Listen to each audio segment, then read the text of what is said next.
पुरानी परिभाषा हो गई हमारी फेल्ड।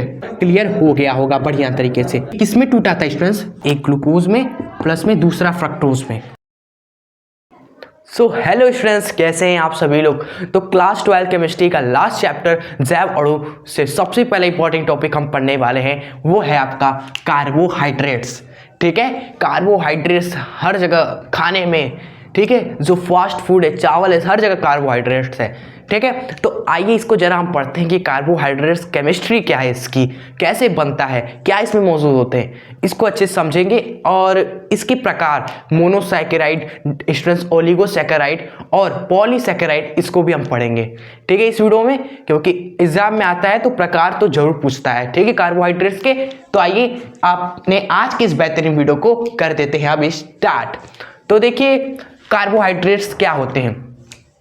देखिए, एक पुरानी परिभाषा है कार्बोहाइड्रेट्स की, एक आधुनिक परिभाषा है। ठीक है, एक प्राचीन, एसेंट और एक मॉडर्न। देखिए प्राचीन में लोग क्या कहते थे ना कि नाम पढ़ो भाई। प्राचीन के जो हमारे थे साइंटिस्ट, वो कहते थे देखो भैया नाम है कार्बोहाइड्रेट। ठीक है, कार्बो मतलब कार्बन हो गया स्टूडेंट्स, और हाइड्रेट हमारा जल को दिखा रहा है। ठीक है, तो एक तरफ कार्बन ले लो, दूसरी तरफ जल का मॉलिक्यूल ले लो दोस्तों, जितना लेना ले लो। तो कार्बोहाइड्रेट्स वो होते हैं जिसमें कार्बन के कुछ मॉलिक्यूल होंगे और जल के कुछ मॉलिक्यूल्स होंगे, और इनसे मिलकर जो बनता है उसको बोलते हैं हम कार्बोहाइड्रेट्स। प्राचीन के लोग कहते थे। ठीक है, लेकिन जब मॉडर्न हमारी केमिस्ट्री आई, अच्छे से केमिस्ट्री में हर एक मॉलिक्यूल का पोस्टमार्टम किया जा रहा था, तो देखा गया स्टूडेंट्स कि ये परिभाषा तो सही है।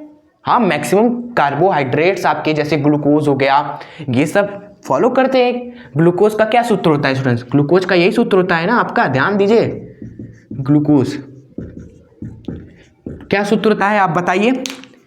C6H12O6। ठीक है, अगर हम इसको इस रूप में लिखें तो कैसे लिखेंगे भाई? कार्बन के 6 मॉलिक्यूल और जल के कितने मॉलिक्यूल हो जाएंगे भाई? आप देखेंगे कि भाई अगर हमने H2O लिख दिया तो यहाँ हाइड्रोजन 12 है स्टूडेंट, तो बाहर 6 लिखना होगा, 6 दूनी 12, ऑक्सीजन भी 6। तो दोस्तों ग्लूकोज को हम इस रूप में लिख सकते हैं, मतलब कि ग्लूकोज हमारा क्या है स्टूडेंट्स?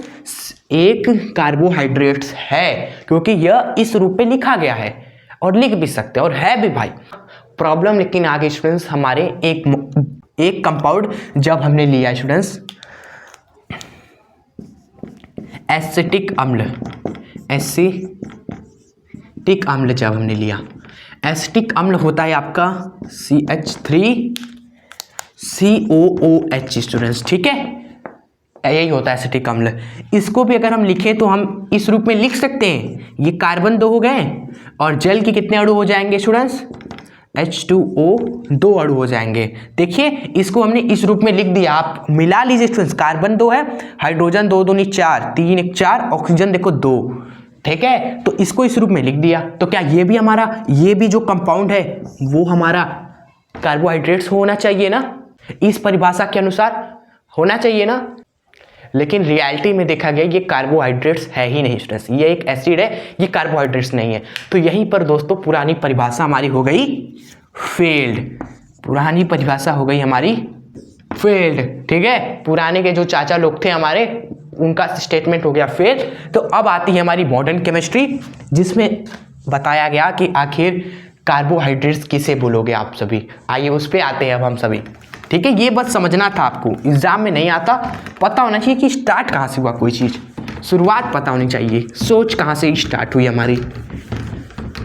अब आइए देखते हैं जो हमें पढ़ना है, एग्जाम में आएगा तो लिखना है जिसे हमें, वो ये है कि वे वृहद बहुलक अणु जो जल अपघटन पर पॉलीहाइड्रॉक्सी एल्डिहाइड एवं हाइड्रॉक्सी कीटोन देते हैं, उन्हें हम कार्बोहाइड्रेट्स बोलते हैं। ये हमारा क्या है? मॉडर्न फॉर्मूला है, जो अभी हमें पढ़ना है, एग्जाम में लिखना है। ठीक है, एग्जाम्पल में हम एक आपको लेते हैं और उसका जल अपघटन करते हैं। ठीक है, देखते हैं क्या क्या बनता है। उदाहरण में आपका हो गया सुक्रोज।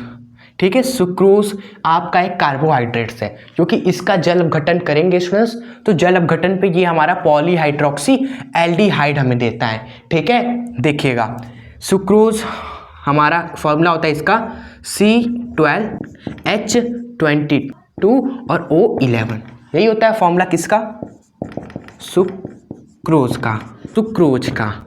ठीक है, अब इसका जल अपघटन किया हमने, ये जल अपघटन हमने किया तो स्टूडेंट्स ये आपका जल अपघटन में टूटता है दो चीज़ों में, एक ग्लूकोज में और एक फ्रक्टोज में। ठीक है, देख लीजिए आप सभी, C6H12O6।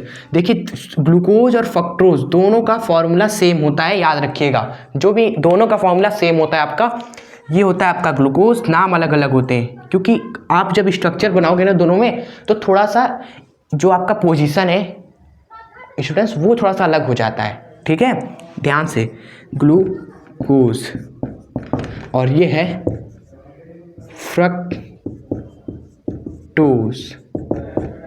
ठीक है, अब आइए जरा एक बार ग्लूकोज का स्ट्रक्चर बना के देखते हैं। तो अगर आप ग्लूकोज को जब आप खोलोगे तो आप देखोगे, आप पाओगे कि स्टूडेंट्स की ग्लूकोज में ढेर सारे हाइड्रोक्सी समूह हैं। ठीक है, पॉली का मतलब हो गया ढेर सारा, हाइड्रोक्सी मतलब होता है OH समूह।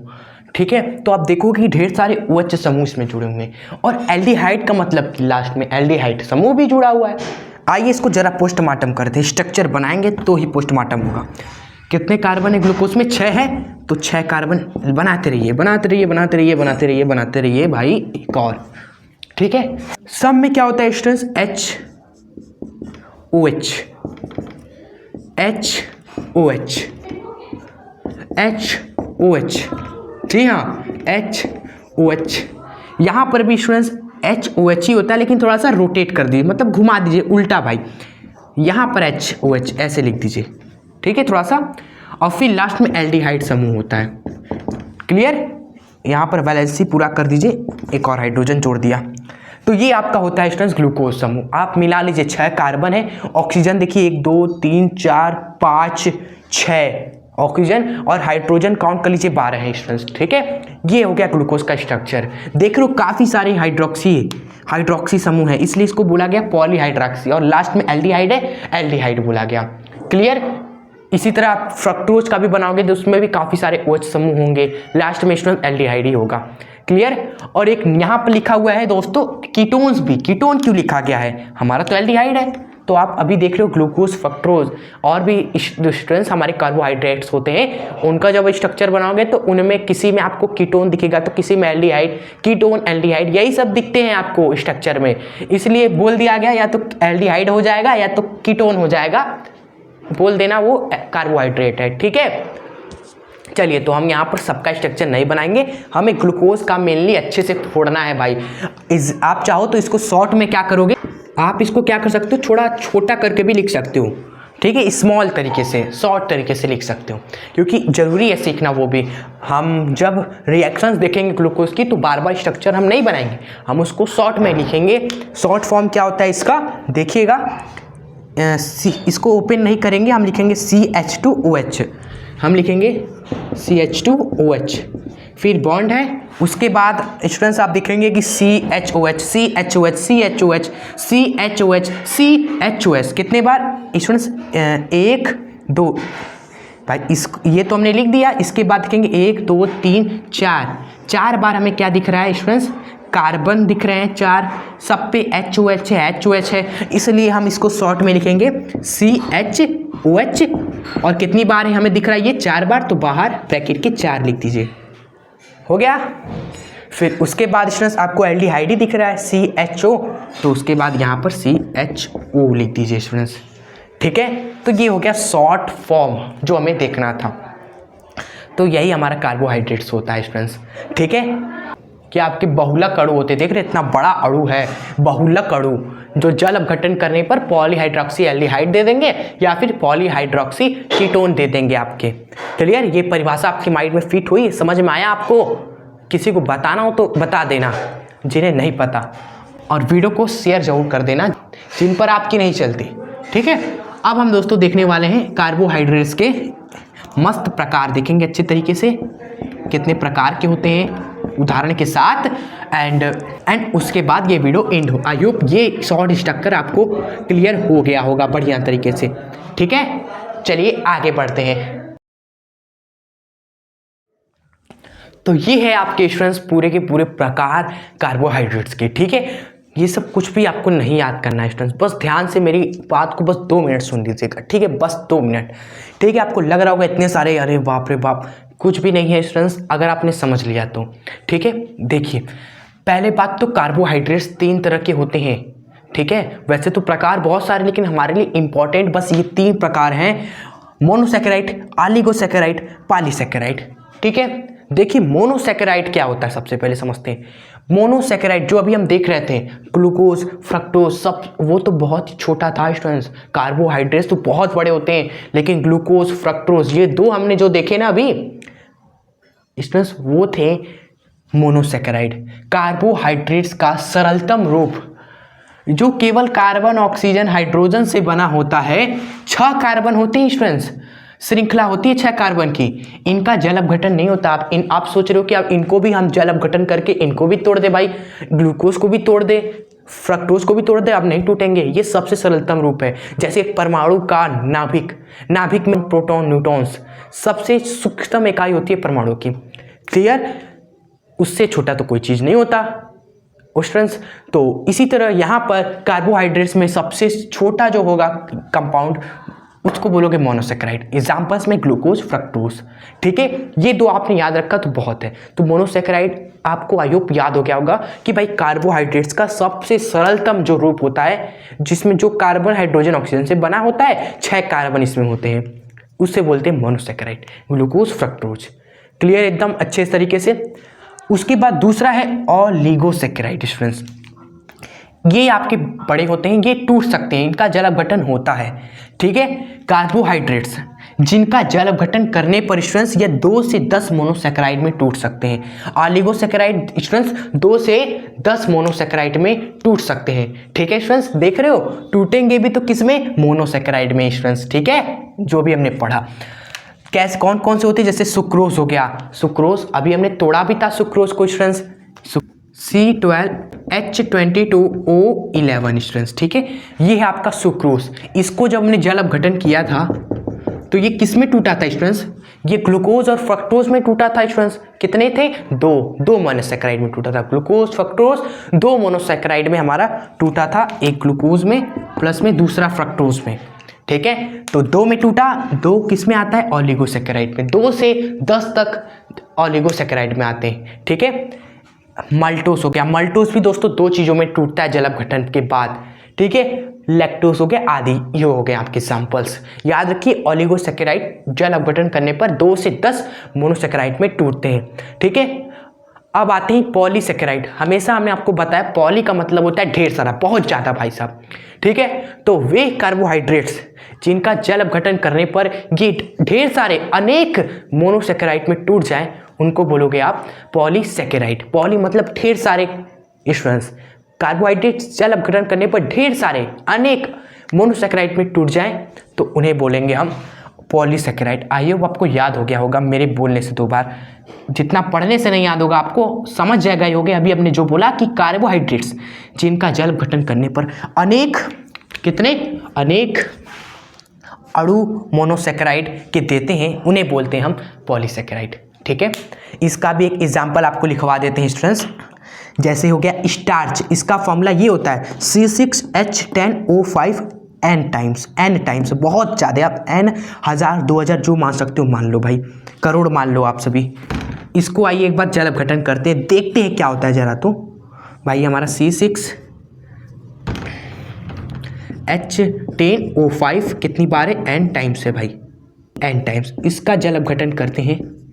जब आप जल अपघटन करेंगे तो आपको मिलेंगे स्टूडेंट्स n ग्लूकोज के अणु। कितने, n ग्लूकोज के अणु मिलेंगे। ठीक रहे हो, n जो आप सोच सकते हो 1000 2000 करोड़ लाख, क्या मिला है, ग्लूकोज के अणु। ग्लूकोज क्या है स्टूडेंट्स, ये आपका है ग्लूकोज, और ग्लूकोज क्या है आपका, मोनोसैकेराइड। ठीक है, क्लियर। आपको ये लिख लीजिएगा आपकी यार, स्टार्च हमारा n टाइम्स ग्लूकोज में टूट गया, मतलब अनेक मोनोसैकेराइड हमें दे दिया टूटने के बाद, तो इसलिए इसको बोला हमने पॉलीसैकेराइड। तो आप एक बार स्क्रीनशॉट ले लीजिए। तो ये है आपका कार्बोहाइड्रेट्स का स्टूडेंट्स प्रकार, यही आपका हो गया प्रकार। अच्छे तरीके से स्क्रीनशॉट ले लीजिए अगर कल ही एग्जाम है तो, अदरवाइज नोट्स बना लीजिएगा आप सभी अच्छा बढ़िया खासा।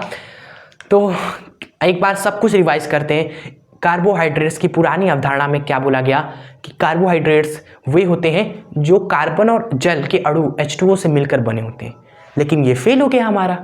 बाद में आया नया अवधारणा कि कार्बोहाइड्रेट्स उन्हें बोलेंगे जो जिनका जल अपघटन करने पर हमारा पॉलीहाइड्रॉक्सी एल्डिहाइड या फिर पॉलीहाइड्रॉक्सी कीटोन बने हमें, ठीक है, उन्हें बोलोगे आप सभी कार्बोहाइड्रेट्स, ठीक है। फिर इनका मैं डिवीज़न किया स्टूडेंट्स मोनोसेकेराइड में कि भाई कार्बोहाइड्रेट्स का सबसे सरलतम रूप आपका मोनोसेकेराइड होगा। एग्जाम्पल्स में ग्लूकोज, फ्रक्टोज, इनको हम आगे तोड़ ही नहीं सकते, सबसे सरलतम रूप है।